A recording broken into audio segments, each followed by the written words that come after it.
ফের শহরে আগ্নেয়াস্ত্র উদ্ধার। বউবাজার থানা সংলগ্ন 17 নম্বর নির্মলচন্দ্র স্ট্রিট থেকে গ্রেপ্তার কুখ্যাত দুষ্কৃতী শেখ শাহনওয়াজ ওরফে সমীর। ধৃতের থেকে একটি আগ্নেয়াস্ত্র এবং একটি অস্ত্র উদ্ধার হয়েছে। অস্ত্র রাখার কারণ জানতে চাওয়া হলে কোনো সদুত্তর মেলেনি ধৃতের থেকে।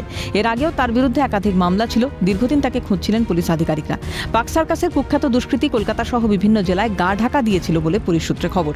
অবশেষে পুলিশের জালে শেখ শাহনওয়াজ। শহরে ফের উদ্ধার অস্ত্র, আর এবার অস্ত্র সহ গ্রেপ্তার কুখ্যাত দুষ্কৃতী শেখ শাহনওয়াজ। ঠিক যেখানে দাঁড়িয়ে রয়েছে একেবারে বউবাজার থানা সংলগ্ন নির্মলচন্দ্র স্ট্রিট এলাকা, 17 নম্বর নির্মলচন্দ্র স্ট্রিট এলাকা থেকেই গ্রেপ্তার করা হয়েছে শেখ শাহনওয়াজকে। कुछ किया था शायद, तो बाहर में भागा हुआ था, तो सुना है पकड़ा गया, हम भी सुना है। घर में आते थे वो कभी?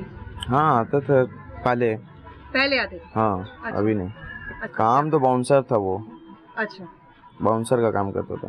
अच्छा, और 3 महीने से घर क्यों नहीं आ रहे थे? कहाँ घूर रहे थे? वो गया हुआ था अजमेर शरीफ।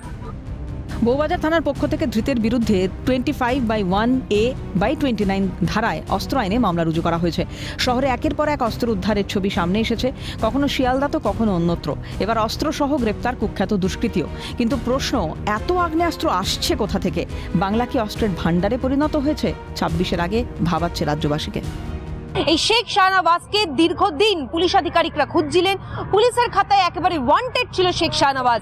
পাক সার্কাসের কুখ্যাত দুষ্কৃতী, শহর কলকাতা সহ রাজ্যের বিভিন্ন জেলায় তিনি গা ঢাকা দিয়েছিলেন বলেই পুলিশ সূত্রে খবর। ক্যামেরায় জনি মণ্ডলের সঙ্গে অভিরূপা সাহা, ক্যালকাটা নিউজ, কলকাতা।